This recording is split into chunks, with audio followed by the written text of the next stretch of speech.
Assalamu alaikum warahmatullahi, mai magana M Nasir Digital wanda ka san shi CEO na Munatech. So idan ba ku mana subscribe a channel ɗinmu ba ku mana subscribe. So mutane da yawa suna ce me da za su iya adin kuɗi daga account ɗinsu zuwa cikin eazipay ba tare da ka yi placing order a Binance ba. So jama'a, wannan hanya ce mai sauki wanda zaka buga kati ba tare da ka wahala wajen wai kar kai order kuɗin ka ya makale ko kuma kai order yayi failing ba. Kawai yanzu kamar yanzu mun zo nan zamu gwada buga kati. Abinda zamu yi anan shine idan muka zo anan kawai abinda zamu yi zamu kwafi account number ne na kati paste. Idan mun kwafi account number na kati kawai sai mu zo nan, muna zuwa nan already dama gashi mun shigo eazipay mu, muna shigowa kawai sai mu zaɓa banki. Especially yanzu kaga Zenith Bank ne yake tafiya a cikin eazipay, kawai abinda zaka yi sai ka taɓa option 2 tunda option 2 ne yake tafiya. Bayan ka sa option 2 a nan innan sai ka sa account number. Bayan ka sa account number sai ka rubuta sunan da yake kan katin. Kar ka manta sunan da yake kan kati zaka yi funding, wannan zaka sa. Kuna gani a nan dai ko Galadima Yahaya Adamu. So sai ka sa sunan da yake kan katin a nan, Galadima Yahaya Adamu. To kamar da kuke gani a nan na sa sunan Galadima. So sai in sa amount in kamar yadda kuke gani dama yanzu ya koma $20 ne, kawai abin da zan yi sai in sa $20. So sun ce in saka password na. So kamar yadda kuke gani yanzu bari na sa password na, wato ainihi din na samu wucewa cikin wannan transaction ne. Kamar yadda kuke gani a nan yanzu na saka password na, sun ce ban sa daidai ba, zan ƙara maimaitawa. So a nan kawai abin da zan sake yi sai na sake gwada password ɗin. So bayan na saka password na kawai zai kai ni cikin account ɗina, zai kai ni cikin inda zan yi transaction. So abin da ake kamata ka yi a nan shine za ka yi adin kati. So abin da ya kamata ka yi, ka tabbatar ka rubuta account number ka daidai, email wannan sunan ka daidai, sannan ka saka kuma amount da account number da zaka buga kati fa, da sunanka da amount. Bayan ka yi zai kawo ka nan, yana kawo ka nan kawai za ka yi adin kati. Kamar da kuke gani yanzu ya kawo mu inda za mu sa katin mu. Yanzu muna zuwa nan kati kawai za mu saka. Muna sa kati kuma zai kai mu inda za mu yi transaction successful. So yanzu kamar da kuke gani bari mu je mu ɗauko kati, mu je mu ɗauko details na kati.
Kamar yadda kuke gani mun gama sa katin mu, kawai nan za mu zo mu biya.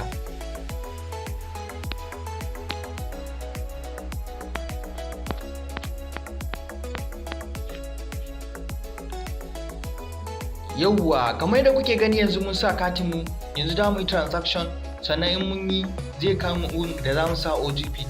Muna sa OTP za mu ga kuɗin yayi appear akan account ɗin mu.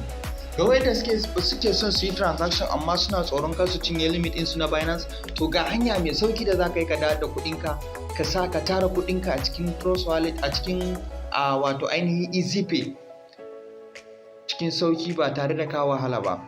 Kamar da kake gani yanzu zai kai ni gun OTP. Ina sa OTP kawai zan ga kuɗin ya dawo cikin account na ba tare da na je na yi placing order ba.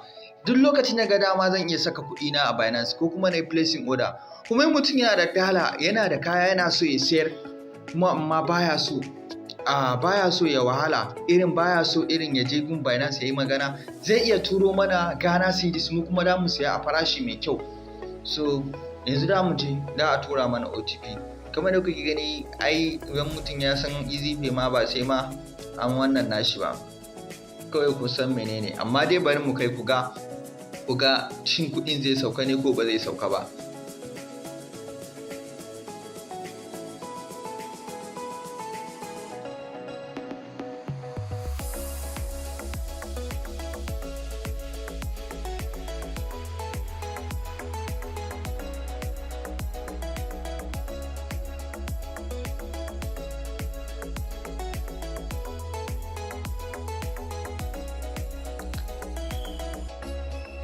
Kamar yadda kuke gani yanzu mun gama transaction wato ainihi yanzu mun gama adin kuɗi a cikin account ɗinmu. Yanzu muna komawa cikin account zamu ga kuɗin mu yayi dropping. So kamar yadda kuke gani yanzu gashi mun yi transaction successful, mun yi adin kati akan account ɗinmu, sannan kuma yanzu za mu iya cire kuɗin mu duk lokacin da muka ga dama. Ba sai ka je Binance ka yi placing order ba, da ka iya adin kuɗin ka duk da kake da shi ka saka a nan. Wasu suna cewa wai za su biya ni kuɗi akan wannan, ni akwai abin da in ya kai a biya ni kuɗi zan yi shi, amma wanda bai kai a biya ni kuɗi ba, kawai da damuwa na ka mana subscribe sannan ka min sharing video na.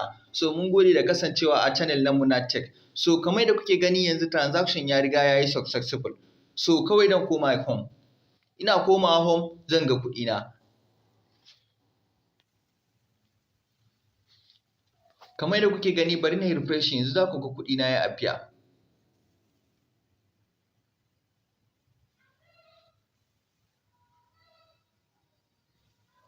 So network ne yake ɗan rawa, amma dai yanzu ina fata kowa ya ga yadda na yi transaction nan kuma har na yi adin kuɗi a kati. Wato yanzu gashi nan na gama da transaction na farko. To irin wannan ko kati 100 ne za ka iya yi, especially ma a ce account ɗinka tsoho ne. So kana da limit na Ghana cedis guda 2000. Ghana cedis guda 2000 nan kuma at least za ka iya cin ya kai wajen Ghana cedis 1000 ma ya kai wajen dala 100 da, kaga dai dala 1000 ya kusan dala 180. So kamar da kake gani kai ka san Ghana cedis guda 1700 ya kai dala 200. Ghana cedis 1700 ya kai dala 200. Mun gode da kasancewa a channel na M Nasir Digital. Kar ku manta ku mana subscribe sannan ku danna alamar ƙararrawa.